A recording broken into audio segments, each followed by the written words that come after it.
Good afternoon, everyone. Can you hear me? Yes, students. Good afternoon. Good afternoon. Very good afternoon. Please put your videos on, all of you. देखो, एक तो ये government ने कर ही ऐसा दिया है, हम फिलहाल मिल रहे थे, किसकी बुरी नजर लग गई है, किसकी बुरी नजर लग गई है कि वापस से हमको ये जूम क्लासेस पे आना पड़ा। हाँ, आप लोग तो ऐसा नहीं चाहते थे कि अच्छा है, चलो धूप में घर पे बैठे बैठे मस्त एसी में मोबाइल पे वीडियो देखेंगे, कौन क्लास में जाने का झंझट करे। ऐसा तो नहीं चाहते थे ना आप लोगों ने। तो भगवान से प्रे कर करके नहीं कहा ना यार वापिस ये लॉकडाउन हो जाए तो जान छूटे अब इस बार की एग्जाम से भी। नहीं नहीं, हमको तो मजा आ रहा था क्लास में, जो भी क्लास अटेंड कर रहे थे offline.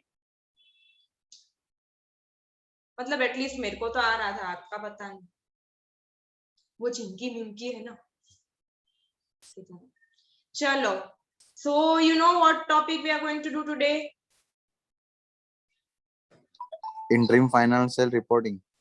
Yes, now see, in some of the branches we have already done, मतलब मैंने करवाया है ओपी रोड, प्रताप नगर, है ना। बट अब ये वापस से इसकी वजह से सब कुछ मर्ज हो गया है, so we have to start it all again. Yes, so we are starting with the fresh today. Okay.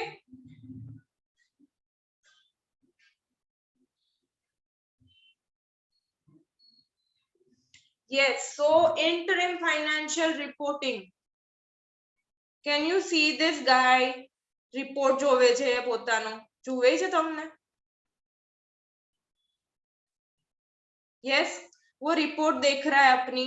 देखो तो उसके ग्रेड्स, मैथ्स में बी नेगेटिव, साइंस में A B plus D. Yes, now what do we mean by interim financial reporting? First of all तो हम word by word जाते हैं, we'll go word by word that what do we mean by interim financial reporting.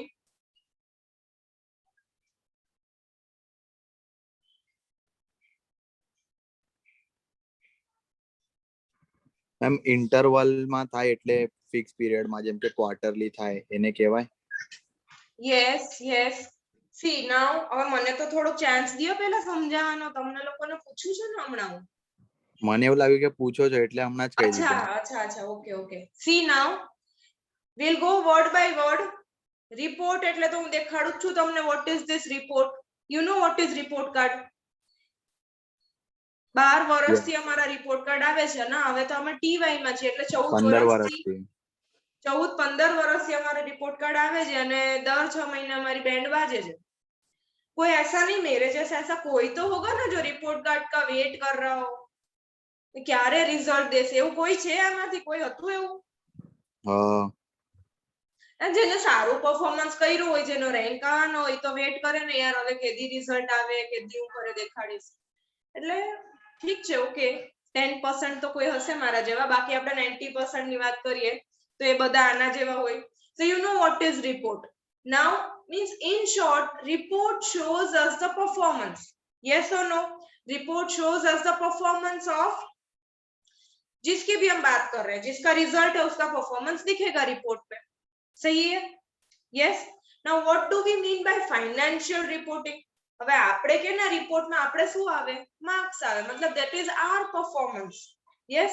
अब इधर financial reporting मतलब क्या? Company का financial result, company के फाइनेंस से रिलेटेड मार्क्स, कितना प्रॉफिट है, कितना लॉस है, कितना खर्चा किया, कितनी इनकम हुई, दैट इज फाइनेंशियल रिपोर्टिंग। आप लोग 4 साल से बना रहे हो, 11th स्टैंडर्ड से हम लोग अकाउंट्स पढ़ते हैं तो हम लोग बना रहे हैं, यस और no,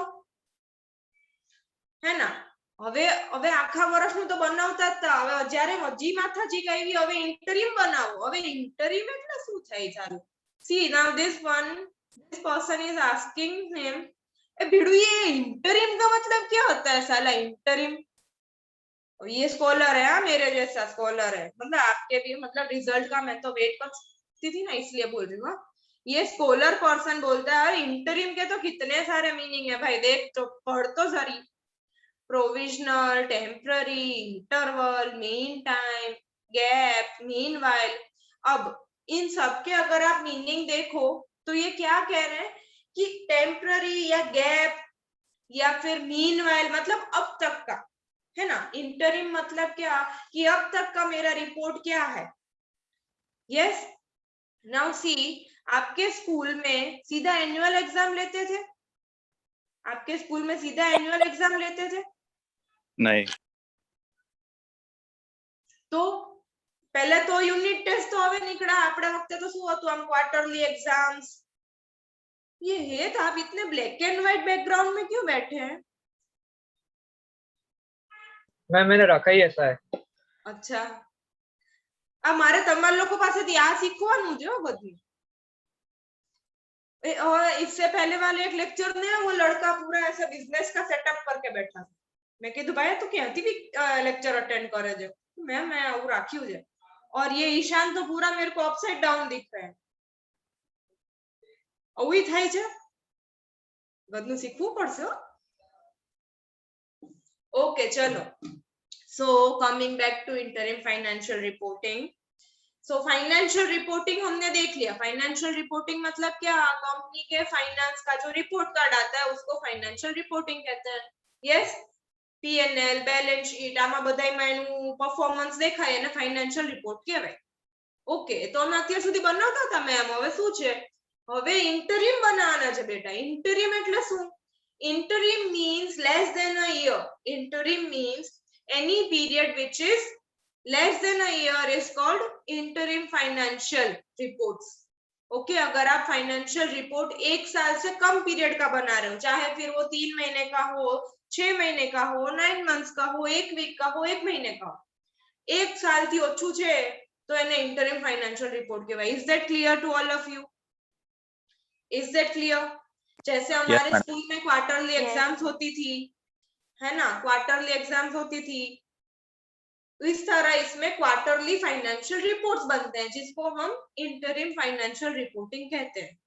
okay, now tell me why the school used to take this quarterly exams? सीधी एनुअल एग्जाम दे तो न चाले? To know the performance. નો ચાલે madam. constant performance જોવા માટે કરાવવું પડે। Yes yes, very good. So क्या होवेगा, હવે कोई हमारा जैसा ऐसा कोई है कि फर्स्ट क्वार्टर में एग्जाम ली, रिजल्ट आया, 1-2 में लुढ़क गए तो खबर तो પડે કે ભાઈ હવે આગળ થોડુંક વધારે એટલીસ્ટ પાસ થાય એવું કરવું પડશે। ઓલું તો આખું વર્ષ ક્રિકેટ રમ્યા, રેખડા, મોબાઈલ જોયું, પબજી તો બંધ થઈ ગયું કે ચાલે છે? બંધ થઈ ગયું, ટિકટોક એ બંધ થઈ ગયું। તમે તો કંઈક નવું ગોતી જ લીધું હશે, બટ સ્ટીલ ફૂલ યર આપને वो सब मस्ती मजाक किया, पर છેલ્લે એક્ઝામ આવી ત્યારે 1 વીક ભણ્યા ને પછી રિઝલ્ટ આવ્યું ગુલ। तो एना करता क्वार्टरली एग्जाम्स थती होय तो आपने खबर तो पड़े, at least we come to know that what is our performance.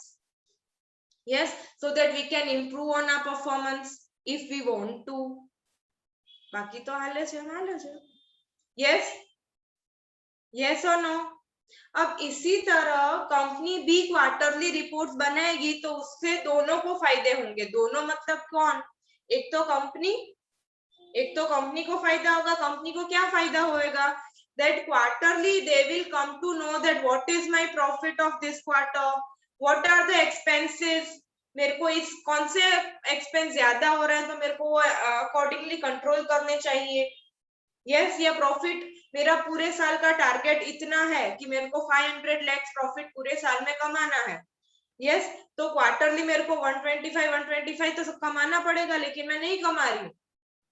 I am not earning that much. Then what should I do? I should work to increase my sales. इस तरह कंपनी को पता चलेगा उनके क्वार्टरली परफॉर्मेंस क्या है, तो क्या इंप्रूव करना चाहिए. So that is the benefit for companies. Now who are the other parties related to companies? Shareholders, stakeholders. Yes. Now according to the financial reports, shareholders make the decisions whether we should invest in this company or this company, or whether we should hold our securities or sell them or purchase them. What should we do? Yes. तो पूरे साल के बाद अगर financial reports आते हैं तो पूरे साल क्या मैं मेरे पैसे उसमें ब्लॉक करके रखूं? So they are asking કે તમે ક્વાર્ટરલી આપો તો અમને ખબર પડે કે અમારું પરફોર્મન્સ કેવું છે. Yes. So they are saying that if you provide us quarterly financial statements, then we can make our decisions on a short-term basis. Did you get what are the benefits of interim financial reporting to the company and to the shareholders? What is the benefit to the company? That they will know their performance, timely performance, assessment of timely performance, so that जो भी corrections करना है આખું વર્ષ પૂરું થઈ જાય પછી ખબર પડી કે બધું મેથ્સમાં આમ ઇન્ટરેસ્ટ તો હતો તો થોડું મહેનત કરી હોત તો પાસ થઈ જવાત. તો એના કરતા પહેલેથી ખબર પડી ગઈ હોત તમને ફર્સ્ટ એક્ઝામમાં ખબર પડી જાય કે આ તો આવડે એવું છે તો પછી તમે એટલીસ્ટ બીજી બે એક્ઝામમાં તો વર્કઆઉટ કરવાનું ચાલુ કરી દો ને. એવી જ રીતે company comes to know about the weakness in the first quarter, they start working out and ultimate performance of the whole year will be good. This is the benefit from company's viewpoint and shareholders viewpoint. They can make the decisions on short term basis. Okay, these are the benefits of interim financial reporting. Now see, आपका pamphlet अब तो आपके पास होना चाहिए. है सबके पास pamphlet? Yes. Then Yes. please start underlining the important points. Interim financial reporting is the reporting for the period less than a year. Then let it be any period, but it should be less than a year. Then it is called interim financial reporting. See, this timeline shows this is the full year. Okay, this is the full year, and they are being bifurcated into quarters. This is quarter 1, 2, 3, and 4. So if I am doing the reporting for this quarter, then it is called interim financial reporting. मतलब एक साल से कम का अगर मैं report बना रही हूं तो उसे क्या कहते हैं?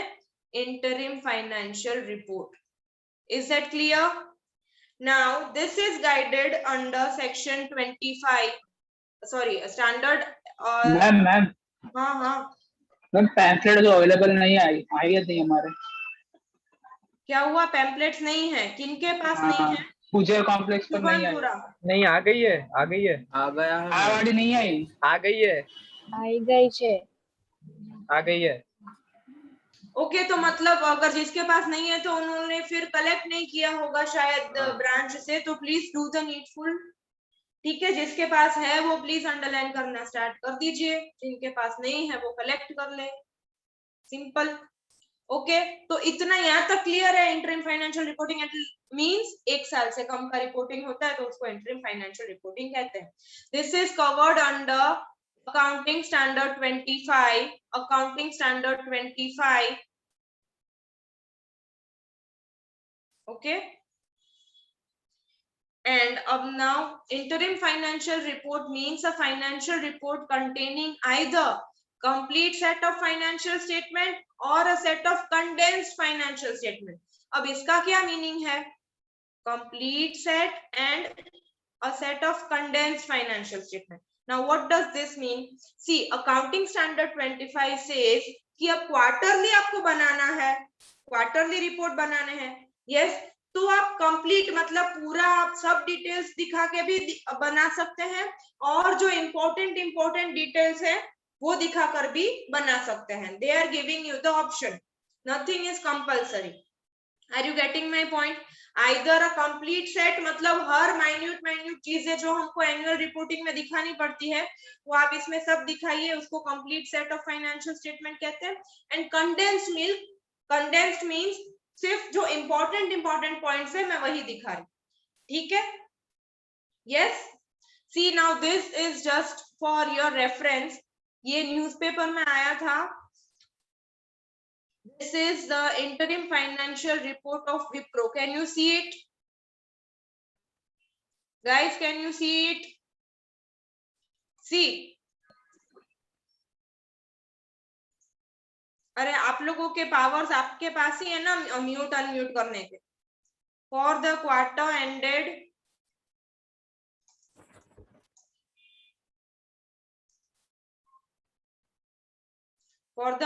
ended June 30, 2018.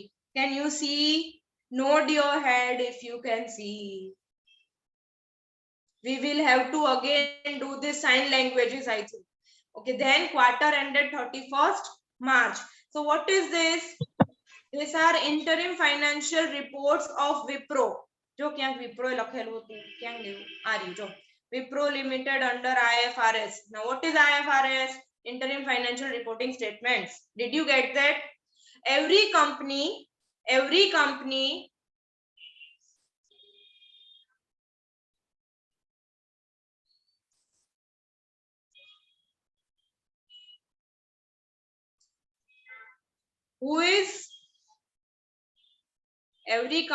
is listed. Now you know what is listed? Yes or no? No. No, you don't know. Okay, I'll tell you. The companies which are listed under stock exchange, that is national stock exchange और Bombay stock exchange में जिसका listing है उसको compulsory interim financial reports बनाने हैं। मतलब listed companies को compulsory बनाने हैं, बाकी जो अनलिस्टेड है उनके लिए कंपलसरी नहीं है। If they want they can make, if they don't want to they can not. But under the SEBI guidelines, I hope you know what is SEBI. Yes और no? Securities and exchange Board of India, under the SEBI guidelines, listed companies has to compulsory make interim financial reports. Is that clear? Yes, ma'am. Okay. So अब तक हमने interim financial reports का meaning देखा, ठीक है? और किसको बनाना compulsory है? It is under accounting standard 25. Okay? Now, अब क्या होता है? Now you always compare this interim financial report with your quarterly exams. Now tell me one Hello, thing, madam. one of you. Sorry. Hello, madam. हाँ બોલો. ક્યારનો hello hello કરું છું ma'am. પેલું હા, લિસ્ટેડ sorry. કંપની ફરી એકવાર કહેશો મને? શું કહું? લિસ્ટેડ કંપની શું હોય છે ફરી એકવાર કહેશો? તમારો Yeah, આવાજ cut sure. Listed company means जो stock exchange है ना, Bombay stock exchange, national stock exchange जो इंडिया में है, वहां पे अगर आपकी कंपनी लिस्टेड, मतलब કેવું તમે MSU ના સ્ટુડન્ટ છો બધા? हाँ हाँ, then you are registered under MSU. अब ऐसे मैंने स्टॉक एक्सचेंज में रजिस्ट्रेशन करवाया है मेरा, then I am called a listed company. ठीक है? तो आपके शेयर्स, आप कभी शेयर बाजार की चैनल देखे हो? कोई भी CNBC या कोई भी? एक तो who is the person asking me? सिद्धांत मैडम नहीं देखा वो शेयर मार्केट वाला। Can you please put your video on, dear?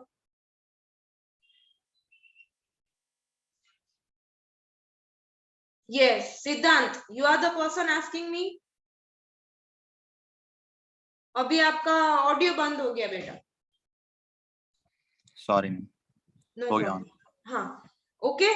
सो अगर आप उसमें रजिस्टर्ड है, मतलब NSE और BSE में आपकी कंपनी रजिस्टर्ड है, तो आप लिस्टेड कंपनी कहलाते हैं। तो आपके स्टॉक्स, हाँ, तो आपके जो स्टॉक्स हैं उनका सब डिटेल्स, उनके प्राइसेस सब NSE BSE पे लिस्टेड होते हैं, उसको लिस्टेड कंपनीज कहते हैं। ठीक है? जो बड़ी बड़ी कंपनीज होती है ज्यादातर लिस्टेड होती है। ओके, उनके लिए कंपलसरी है इंटरिम फाइनेंशियल रिपोर्टिंग बनाना। ठीक है? Clear to all of you? Shall we move? Yes yes हैं? कौन बोले છે પાછળ? चलो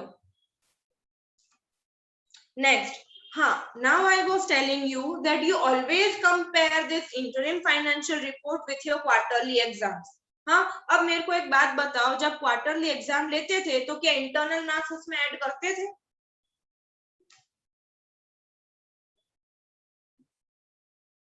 अरे बोलो। हाँ करते थे मैं इंटरनल के marks. Quarterly? No. I don't know about your MSc. Go to your school. સ્કૂલમાં ઓલી નોટબુક્સ આટલી બધી બનાવવાની હોય, પછી એમાં 20 માર્ક્સ માંથી તમને માર્ક્સ આપે કે how neatly you have made, what are your projects, उन सब के जो इंटरनल मार्क्स मिलते हैं वो क्या आपको हर क्वार्टर में मिलते थे? फाइनल में मिलते हैं। हर क्वार्टर में फाइनल नहीं, एग्जाम फाइनल मतलब में ऐड एनुअल होता है। एग्जाम में मिलते थे ना। 80 मार्क्स का क्वेश्चन पेपर होता है, हाँ, और 80 માંથી 20 જેટલા આવ્યા એટલા અને 20 of internal, so total it Internal. Is 100 marks, है ना? 100 मार्क्स। हाँ, तो मतलब अब तो क्वार्टरली अगर आप एग्जाम ले रहे हैं तो उसमें तो इंटरनल मार्क्स हर क्वार्टर में तो ऐड कर नहीं सकते, है ना? तो मेरी परफॉर्मेंस कैसे जज होगी? मतलब what I need to tell you is that this are the problem while facing interim, मतलब इंटरिम એટલે क्वार्टर। यस, अब ऐसी प्रॉब्लम्स कंपनी भी फेस करेगी। क्या प्रॉब्लम फेस करेगी कंपनी, जरा देखो क्या प्रॉब्लम फेस करेगी company. See, problems faced while preparing interim financial reporting. Proper allocation of operating expenses. मतलब जो कोई एक्सपेंस ऐसे होते हैं, फिक्स्ड एक्सपेंस होते हैं जिसका एलोकेशन सेल्स के बेसिस पर होता है। Please all of you put your videos on. पहले तो હું કોઈને જોઉં નહીં તો મને એવું લાગે જ નહીં કે હું ભણાવું છું।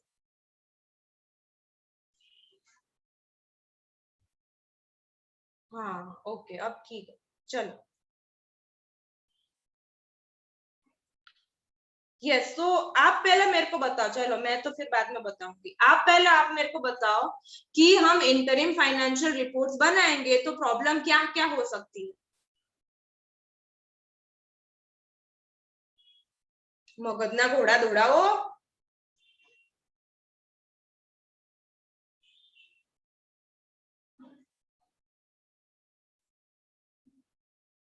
कुछ नहीं होगी ना प्रॉब्लम मैम, जितना सेल्स इस क्वार्टर में हुआ उतना लिख देंगे, जितना एक्सपेंस हुआ उतना लिख देंगे, प्रॉफिट आया उतना लिख देंगे। सिंपल सिंपल ना? Yes madam. हाँ सी, तो मतलब कोई प्रॉब्लम ही नहीं है। चलो तो फिर अकाउंटिंग स्टैंडर्ड भी बनाने की जरूरत ही नहीं है। अच्छा मेरे को बताओ, इनकम टैक्स कब पे करते हैं? साल ईयर एंडिंग में।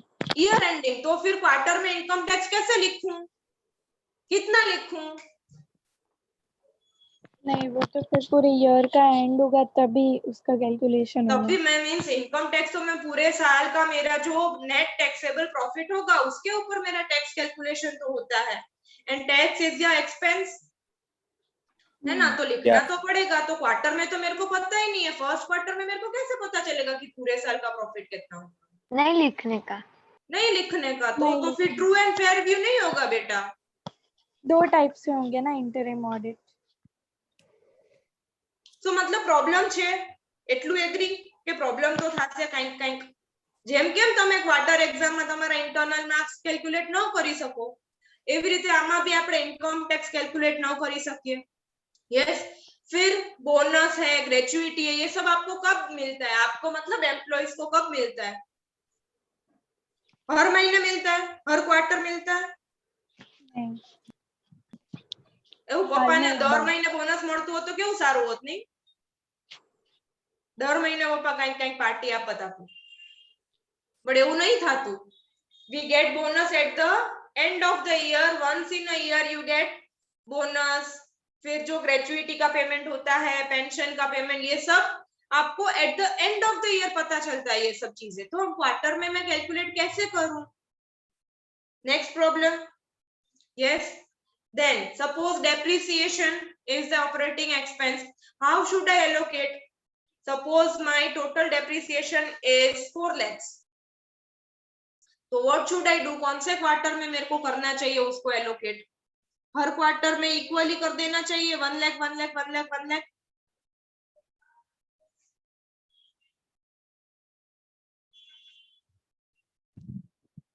हाँ मैडम। कर देना चाहिए। ओके, फिर एडवर्टीजमेंट मैंने फर्स्ट क्वार्टर में दी, एडवर्टीजमेंट मैंने फर्स्ट क्वार्टर में दी, तो उसका एक्सपेंस होएगा। मैंने तो कैटरीना कैफ को बुलाया था एडवर्टीजमेंट करने के लिए, तो आप सोचिए कि कितना एक्सपेंस हुआ होगा, है ना। तो अब वो एक्सपेंस तो मेरा हुआ एक्चुअली फर्स्ट क्वार्टर में, तो should I record in first quarter और should I bifurcate in all the quarters? No, first quarter. First quarter. भाई उसके बेनिफिट तो आपको सब क्वार्टर में मिलने वाले हैं, लेकिन मैम एक्सपेंस तो फर्स्ट क्वार्टर में हुआ है तो you are speaking because I have taught you what I have take it from the base, take it from the base. मतलब પ્રોબ્લેમ છે, હું તમને ખાલી પ્રોબ્લેમ સમજાવું છું કે ઇન્ટરિમ ફાઇનાન્શિયલ रिपोर्टिंग करता હોય तो આ प्रॉब्लम्स થાય, यस और नो? अब जिनके पास पैम्पलेट्स हैं ये सब प्रॉब्लम्स लिखी होगी फर्स्ट ही पेज पर। Did you get that?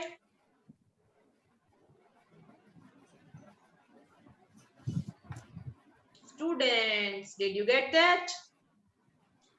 yes Proper allocation of operating expenses, yes expenses that are incurred in one interim period, जैसे कि एडवर्टीजमेंट एक पीरियड में हो लेकिन उसका बेनिफिट मेरे को हर क्वार्टर में मिलेगा। ओके, देन सीजनल फ्लक्चुएशंस, जैसे कि मेरा कोई सीजनल बिजनेस है एसी का या फिर विंटर वेयर्स का, तो फिर उसी सीजन में मेरा सेल्स ज्यादा होवेगा। यस, तो जिस क्वार्टर में मेरा सेल्स ज्यादा होवेगा उस टाइम मेरा प्रॉफिट ज्यादा दिखेगा, और जिस क्वार्टर में कम है उस टाइम मेरा प्रॉफिट कम दिखेगा। यस और नो? yes फिर इनकम टैक्स एक्सपेंस मैंने आपको बोला, ईयर एंड इवेंट्स मतलब बोनस, पेंशन, ग्रेचुइटी, ये सब। So this are the problems faced while preparing interim financial reporting. ठीक है, હવે આપણે સાંભળ્યું જ હશે પ્રોવર્બ કે જ્યાં જ્યાં પ્રોબ્લેમ હોય ત્યાં ત્યાં શું હોય? સોલ્યુશન પણ હોય। જ્યાં પ્રોબ્લેમ હોય ત્યાં સોલ્યુશન હોય જ, એવી એકય પ્રોબ્લેમ નથી જેનું સોલ્યુશન નથી। Do you agri? એમ ન કહેતા કે મેમ અમારી એક્ઝામ ની કઈ સોલ્યુશન નથી। Agri. big problem we are facing in our life. चलो, सो मतलब हमने प्रॉब्लम्स देख ली, अब हम क्या देख रहे हैं? that what should be the solution for this problem. Okay, so accounting standard 25 gives you two views for this, which is called integral view and discrete view. Integral view and discrete view. What do we mean by integral view? Integral view means that every interim period मतलब हर quarter को आपको integral part मतलब part मानना है पूरे साल का। Every interim period should be treated as part of the whole year. What does integral view mean?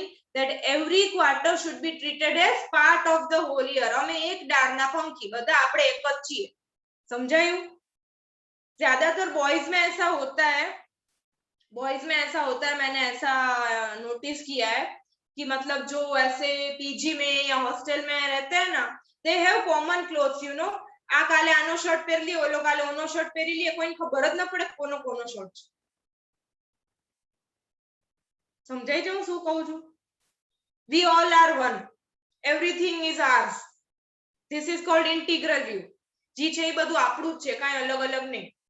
Okay, so here what do we mean by integral view? That every interim period मतलब every quarter is the part of the year, उसको हम कहते हैं integral view. Now what do you mean by discrete view? Each interim period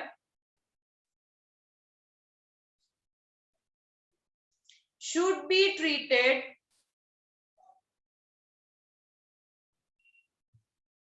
separately. How it should be treated?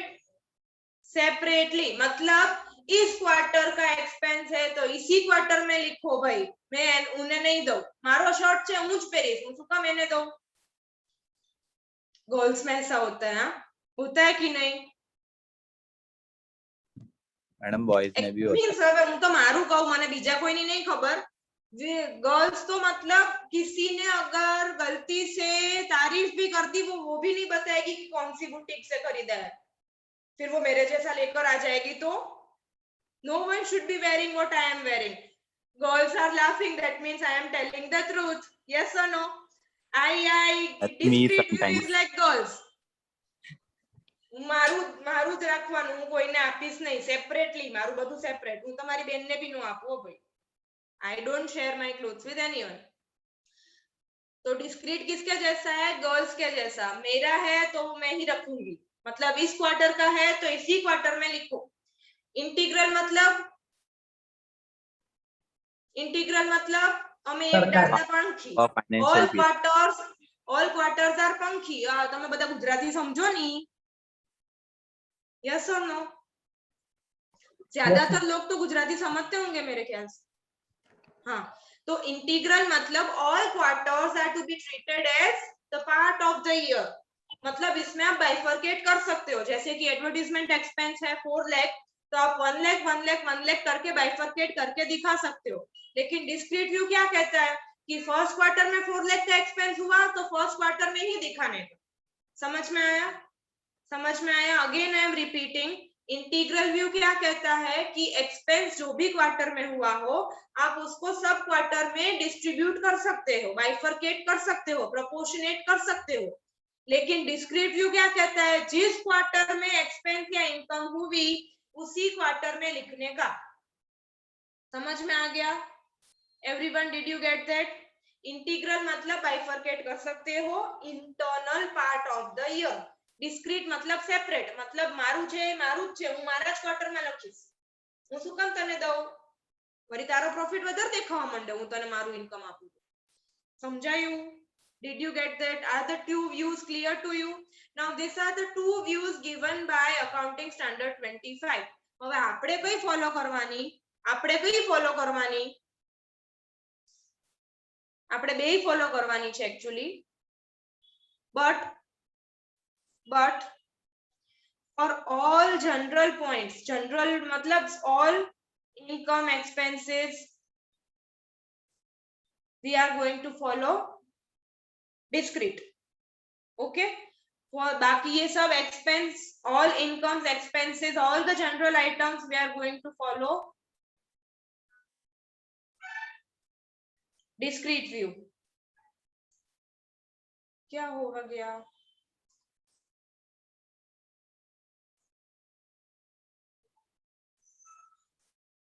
मेरा one note बंद हो गया. Give me a second.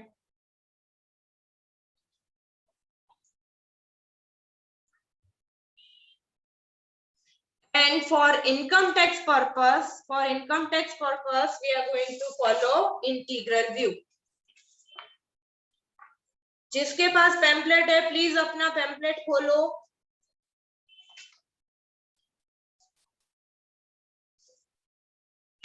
On the first page itself, it is given integral view and discrete view. Did you get that?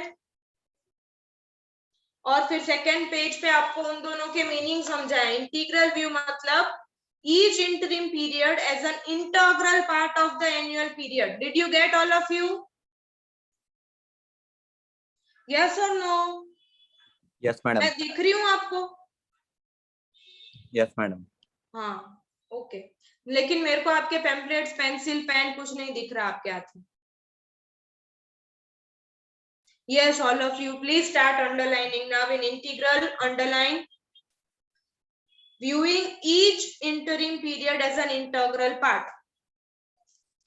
मतलब हर quarter जो है वो एक ही part है, मतलब एनुअल का. ठीक है. और डिस्क्रीट में अंडरलाइन करो separately. An approach to measuring interim period income by viewing each interim period separately. मतलब हर पीरियड जो है वो अलग अलग है. ठीक है. Is that clear? Now next line.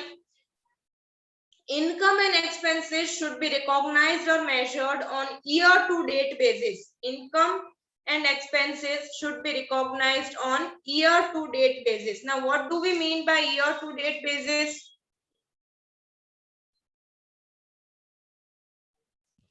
हम पूछ रहे हो? हाँ एक्चुअली पूछ रही हूँ और वेट कर रही हूँ मेरा वन नोट खुले उसका। खुल मतलब गया। मैं जिस हाँ डेट से स्टार्ट होता है ना, उस डेट से लेकर इंटरिम पीरियड के एंड तक का, जैसे फर्स्ट क्वार्टर का हुआ ना, तो 1/4 से लेके 30 जुलाई तक, सॉरी 30 जून तक, और फिर 1/4 से लेके 30 सितंबर तक, ऐसा। Yes very good. See year to date मतलब आपका फाइनेंशियल ईयर स्टार्ट कब होता है?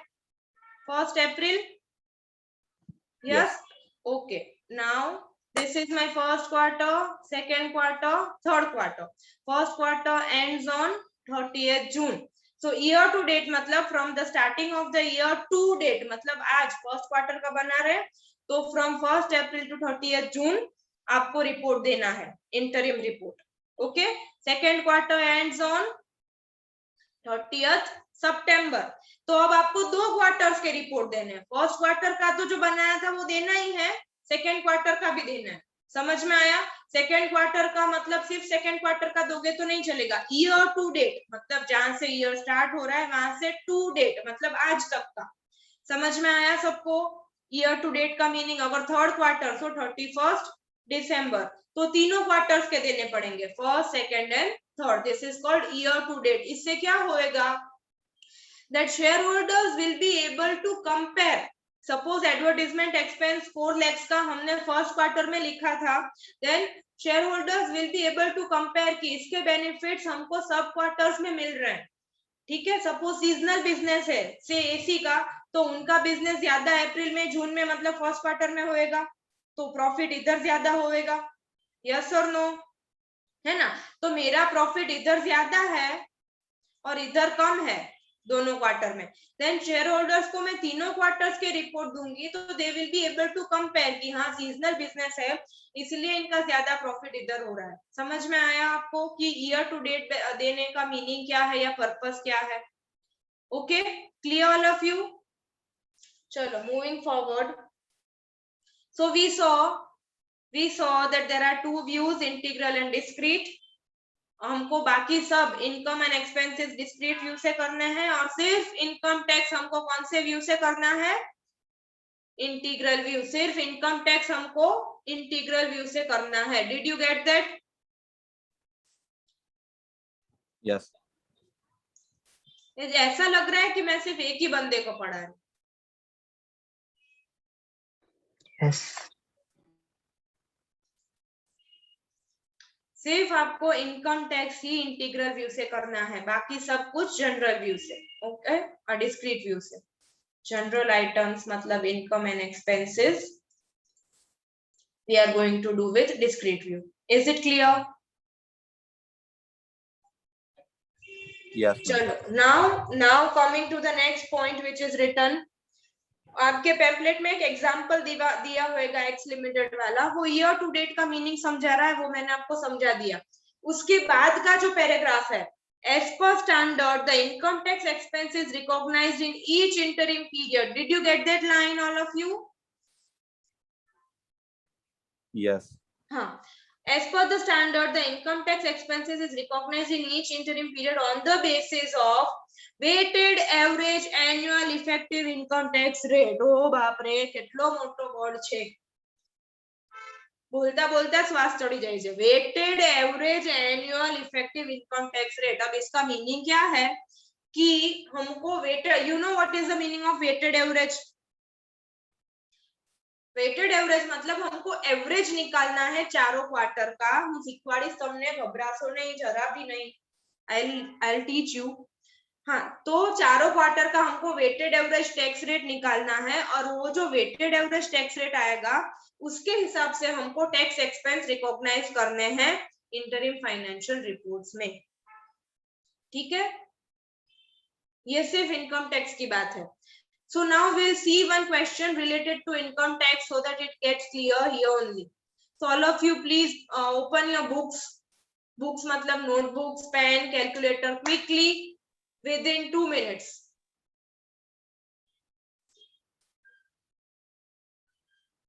Notebooks all of you.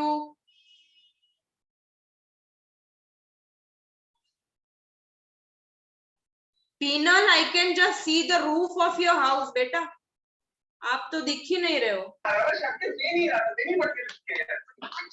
तो मुंह में लग गई तो पैसे मिल जाएंगे तुम्हारे। बिल्कुल सारे फ्रेंड्स को ना माला को बोला Who is this speaking?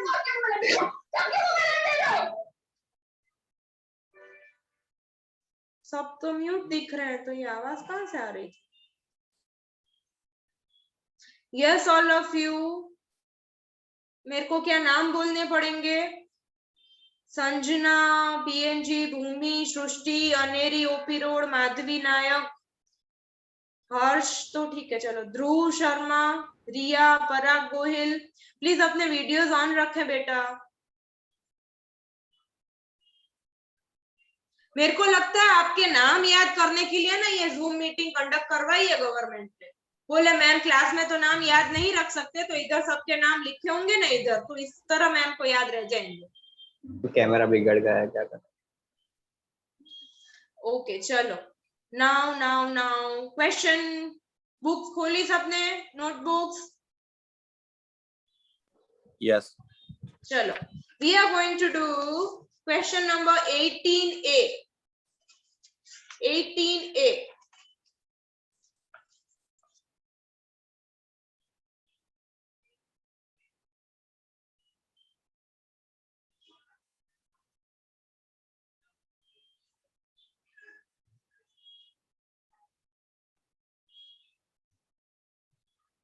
Yes.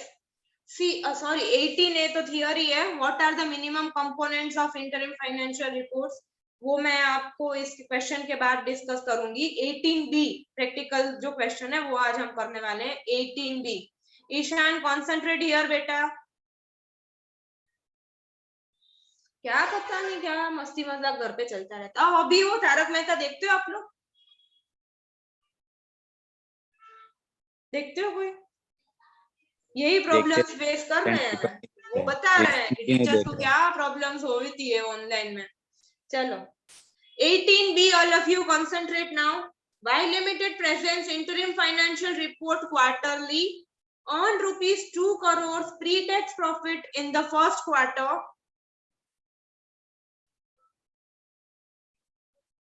Pre-tax का मीनिंग क्या होगा?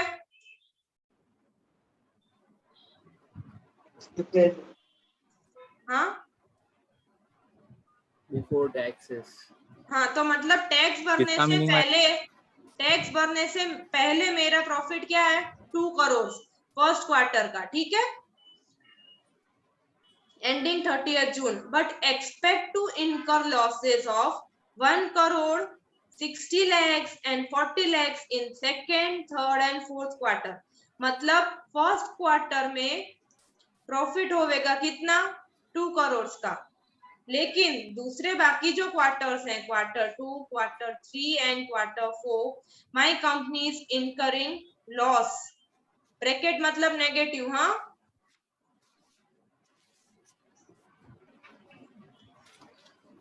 Are you getting it all of you? मैं अभी तो मैं समझा रही हूँ आपको, ये लिखना नहीं है, ठीक है। 2 करोड़ का profit, 1 crore 60 lakhs and 40 lakhs का loss in the another respective quarters. Then what is my net profit? 0। अंडा। कुछ नहीं कमाया इसने, फिर भी हंस रहा है। देखो, हंसना ही चाहिए वैसे तो, कोई नहीं, दूसरे साल कमा लेंगे। ओके, सो अब हमको क्या करना है? What we have to do? The effective income tax rate is expected to be 30%. Calculate the income tax expense to be reported in each quarter as per accounting standard 25. What is telling? Calculate income tax rate to be reported on as per accounting standard 25. तो income tax के लिए मेरे को कौन सा view follow करना है पहले तो वो बताओ मेरे को। Everyone will answer. Integral. Integral. Yes, और इंटीग्रल का मीनिंग क्या है? पूरे साल का। पूरे साल का। प्रॉफिट शेयर करना। अगर आपको मतलब वो याद रहता हो ना, गुजराती अगर आपको आता हो तो मैंने तो ऐसे ही याद रखा है, અમે એક ડાળના પંખી એટલે અમે બધા એક જ ડાળના છીએ, એટલે અમે આમથી આમ બેસી, અમે આમથી આમ બેસી, એમાં કાંઈ ફરક ન પડે. मतलब पूरे साल में जो भी इस साल प्रॉफिट हुआ, एक क्वार्टर में प्रॉफिट हुआ, दूसरे क्वार्टर में लॉस हुआ, तो ultimately I don't have to pay the taxes, है ना. लेकिन डिस्क्रीट व्यू होता तो मैं क्या करती, डिस्क्रीट व्यू होता तो मैं क्या करती, फर्स्ट क्वार्टर का टैक्स एक्सपेंस होगा 2 करोड़ का, तो वो लिखना पड़ेगा. सेकेंड क्वार्टर में लॉस हुआ तो टैक्स नहीं भरा तो चलेगा. लेकिन इंटीग्रल मतलब क्या कि सब सेटल हो जाएगा at the end of the year, so I don't have to pay the taxes. This is the meaning of integral. So now how will we do the question? How will we do the question now? Make this format all of you, particulars and amount in lakhs.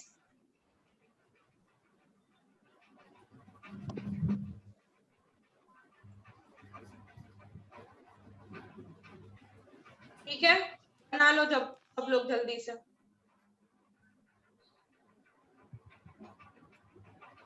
And this is your working. Start writing your working.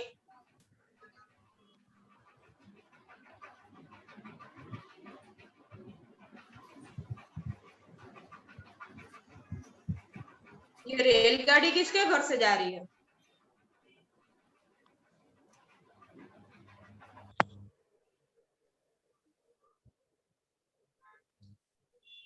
Yes, format बना लिया.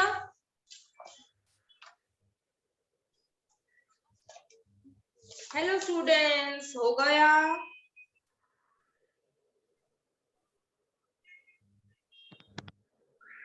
या सब खाना खाने चले गए?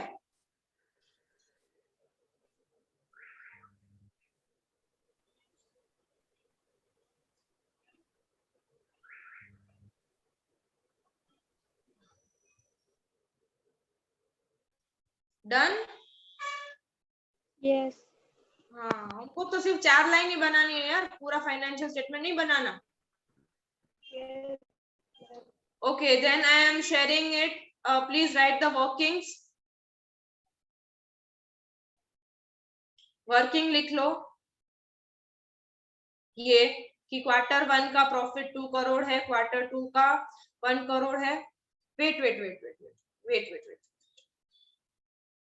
we'll write it here only directly.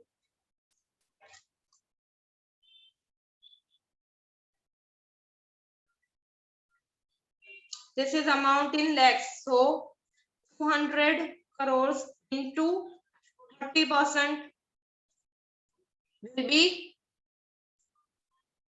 60 lakhs. Yes. Yes. Okay, then what is the profit or loss of second quarter? 1 crore. 1 crore. Profit या loss? Loss. So loss, so I'll write in bracket negative 100 lakhs into 30% is equals to 30 again lakh. Minus में 30 lakhs. Okay, अब इसी तरह third quarter का loss है 60 lakhs. All of you are writing? Yes, ma'am. Into 30% is equals to 18 lakhs. And last quarter का loss है 40 lakhs into 30% will give you 12 lakhs, negative 12 lakhs. So what is the net tax payable? Nil.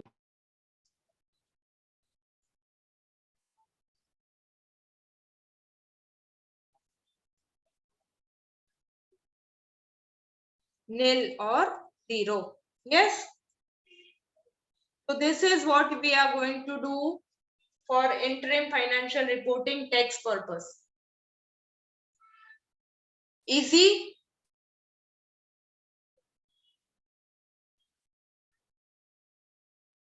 Yes, madam. Done हो गया. क्या हो गया?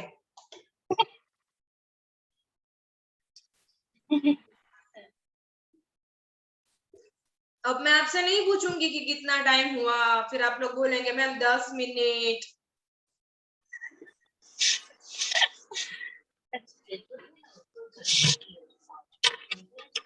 धूप बहुत हो जाती है।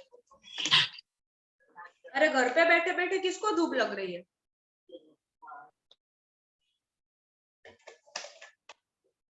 Yes, students, come again. See, our first year's profit is 2 crores. So 2 crore into 30% will give you 60 lakh. तो फर्स्ट क्वार्टर का 60 लाख हमको टैक्स भरना पड़ता था, ठीक है। लेकिन फिर क्या हुआ, बाकी के क्वार्टर्स में लॉस हुए। यस, तो बाकी के क्वार्टर्स के लॉस क्या है, 100 lakhs into 30% मतलब नेगेटिव 30 lakhs, 60 lakhs into 30% मतलब negative 18 lakhs and 40 lakhs into 30% मतलब negative 12 lakhs. So ultimately my net tax payable is 0. So I don't have to report my tax expenses. Tax expenses 0 क्योंकि हम integral view follow करते हैं tax में। ठीक है, इतना क्लियर सबको? हाँ। कोई डाउट है किसी को अब तक, यहाँ तक? नहीं। डन, लिख लिया सबने? Yes. Okay, now we will do question number 19. Question number 19 छोटू छोटू से क्वेश्चन है।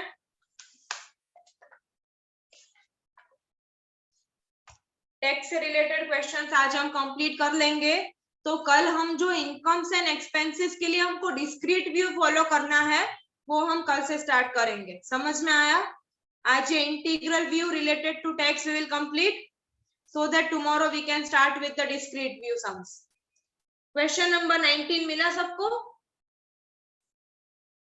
अब जिनके पास पैम्पलेट नहीं है वो आप आज कलेक्ट कर लो। अब पैम्पलेट नहीं है तो मतलब ना आपके पास थियरी है ना क्वेश्चन है, हाउ विल यू डू? हाँ मैम, बस उस दिन गए थे तो नहीं मिला, इसीलिए शायद से लेट आ गया होगा। अच्छा, तो मतलब आप एक ही ऐसे हैं जिसके पास नहीं है, बाकी तो सबके पास है मैम ना? निजामपुरा में भी नहीं आया है। Okay, then I'll tell to the concerned person कि आज शाम को भेज दे, मतलब आपको मैसेज आ जाएगा कि कब कलेक्ट करना है। ठीक है, निजामपुरा एक ब्रांच पे नहीं है, बाकी सब जगह तो है ना बेटा? OP road. अरे ओपी पे तो मैंने ही दिलवाया था यार। We had also started. किसके पास नहीं है ओपी पे? अब बोलो, मैं डांटूंगी नहीं। अच्छा, अभिषेक रावल, ओपी रोड वाले बच्चों आपके पास आ गया है? सबके पास? तो मतलब आपको इधर से कलेक्ट करना पड़ेगा अभिषेक शायद से। ठीक है, मोस्टली तो सबके पास होगा जितने प्रेजेंट थे उस दिन क्लास में। हाँ वही ना। चलो, we'll continue with question number 19 now.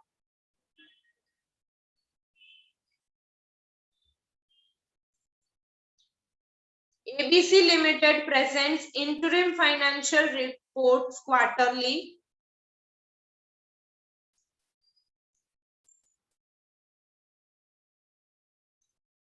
On 1st April 2015, ABC Limited has a underline very important carried forward loss of 200 lakhs for income tax purpose.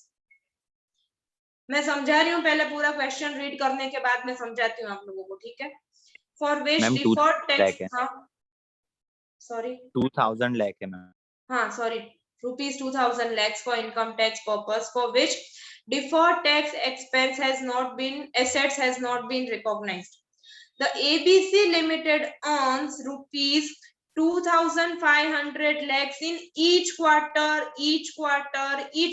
मतलब ending on 30th June, 30th September, 30th December and 30th March है ना, 31st March। अच्छा मेरे, अच्छा नीचे है ना, and 31st March excluding the loss carried forward, मतलब चारों क्वार्टर में मैंने इक्वली प्रॉफिट अर्न किया है। कितना? 2500 lakhs। 2500 lakhs। into 4 will give me 1000 lakhs. 10,000 lakhs is my annual profit. Yes or no? Yes, ma'am. हाँ, this is before the carry forward loss. ठीक है, तो अब हमको करना क्या है? An income tax that is expected to be 30%. Calculate the amount of tax expense to be reported in each quarter. Every quarter आपको कितना tax expense लिखना है ये हमको दिखाना है बस. ठीक है? अब वापस से मैं आ जाती हूँ आप लोगों के पास.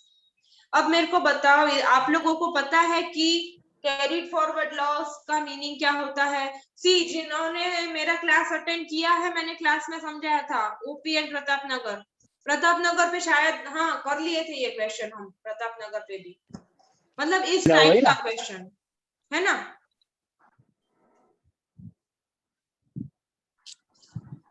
ओके, नहीं भी किए थे मतलब मेरे को इतना बताओ कि लास्ट ईयर का कैरी फॉरवर्ड हुआ वो वाला लॉस था. हाँ, यस. हम लास्ट ईयर में जो भी लॉस होगा अगले साल कैरी फॉरवर्ड होगा, फिर वो टोटल. अब आपको कैसा है? Listen, students, those who don't know, it is the provision of income tax that see companies को है ना एडवांस टैक्स भरना पड़ता है. एडवांस टैक्स मतलब क्या? एवरी क्वार्टर वो एस्टिमेट करते हैं दैट मेरा प्रॉफिट कितना होगा और इसके हिसाब से क्वार्टरली वो लोग एडवांस टैक्स भर देते हैं. ठीक है, लेकिन eight the end of the year क्या हुआ? ये कोविड की वजह से या एनी रीजन अल्टीमेटली मेरा लॉस हुआ. Ultimately the company suffered loss. तो लॉस के ऊपर तो इनकम टैक्स भरना नहीं होता, प्रॉफिट के ऊपर ही भरना होता है. तो मैंने जो ऑलरेडी टैक्स भर दिया उसका क्या? गवर्नमेंट ले लीता पाछा ना वहां पे. तो अब क्या? तो वो बोल रहे हैं कोई बात नहीं, नेक्स्ट ईयर तो आप प्रॉफिट करोगे ना.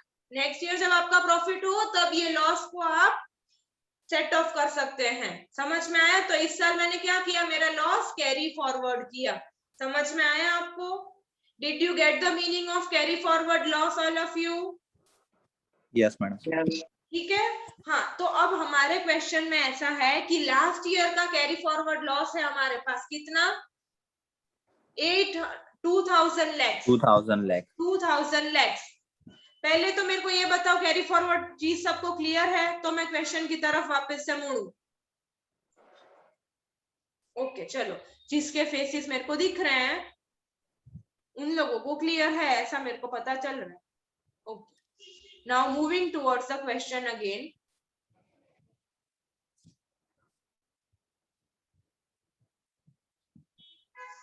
Yes, see, this is 2000 lakhs carry forward loss. Okay, तो हमने ये अभी हमने कैलकुलेट किया कि हमारा इस साल का टोटल प्रॉफिट है 10,000 lakhs.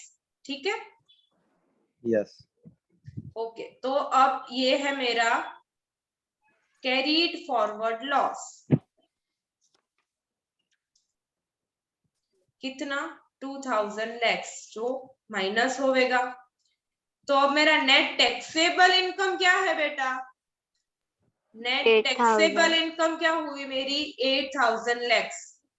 यस और no? This is my taxable income. और टैक्स रेट कितना दिया है क्वेश्चन में? देखो जरा, टैक्स रेट कितना दिया है? 30%. 30%. ठीक है, तो now you calculate tax on this into 30%. So 8000 into 30% will give you 24. Yes.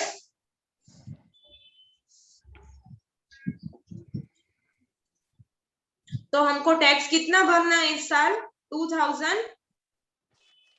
lakhs. 400 lakhs. इतना क्लियर है सबको? के नीचे क्या लिखा है? किसके नीचे बेटा? ये टैक्सेबल के नीचे taxable income I have written. Taxable income 8000. Taxable income जितनी होगी उसके ऊपर ही टैक्स भरना है. See, I'm explaining again. Listen to me. Yes ma'am, पता चल गया मैम. वो मैंने 10,000 मेरा एक मिनट 10,000 मेरा इस साल का प्रॉफिट है, ये तो आपको पता चल गया. यस. यस. अब उसमें से 2000 जो मेरे पिछले साल का लॉस कैरी फॉरवर्ड किया था वो मैंने डिडक्ट किया, माइनस किया, ठीक है। तो अब मेरा नेट टैक्सेबल इनकम बचा 8000, जिसके ऊपर मेरे को टैक्स भरना है कितना, 30%। तो 8000 का 30% होगा 2400 लैक्स। इतना क्लियर है क्या सबको? यस। हाँ please ask me if you have any doubt. ठीक है, अब इधर हम वो जो बड़ा वर्ड था ना, weighted average annual effective tax rate, वो कैलकुलेट करने वाले हैं, इसके लिए है ये, ठीक है। अब क्या हुआ मैडम, हाँ आपने जब करवाया था ना, हाँ तो उसमें जो मतलब 2500 है ना, उस पे टैक्स काउंट किया था, और उसके हाँ। बाद फिर कैरीड फॉरवर्ड लॉस ये करके उसके बाद फिर इफेक्टिव टैक्स रेट निकाला था आपने। लेट्स सी, देखो इससे भी यही इफेक्ट होएगा, देखो आप। Let me finish the question first. Yes. हाँ ठीक है, अब क्या होगा, 2400 is my effective tax rate, sorry tax which I have to pay. Okay, now what is my income of this year, 10,000 lakhs. इस साल की इनकम तो 10,000 लैक्स है ना। Yes yes. टैक्स कितना भरा, 2400। Yes. So now suppose this is 100%. What is my effective rate of tax which I have paid? What 20. will we do? Cross multiplication.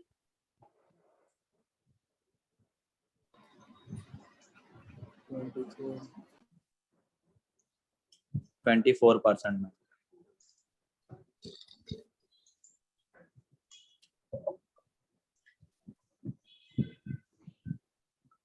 Hundred into 2400 divide by 10,000 will give you 24%. ये क्या है आपका, weighted average annual effective tax rate. समझ में आया? Yes. Actually tax rate क्या है, 30%, लेकिन जो हिसाब से हमने टैक्स भरा उसके हिसाब से हमारा weighted average annual effective rate कितना आया, 24%। समझ में आया? Did you get this all of you? Yes yes. Okay, तो चलो अब ये वर्किंग लिखना स्टार्ट करो। आप मेरी राइटिंग आप लोगों को दिख रही है, मतलब रीडेबल है क्या? Yes ma'am. या फिर मैं बोलती जा रही हूँ फिर भी? ठीक है, this is the working, not the main answer, this is the working. Ma'am हाँ, ऐसा पता कैसे चलेगा कि कौन से क्वेश्चन में वेटेड इफेक्टिव रेट फाइंड करना है और कौन से में नहीं?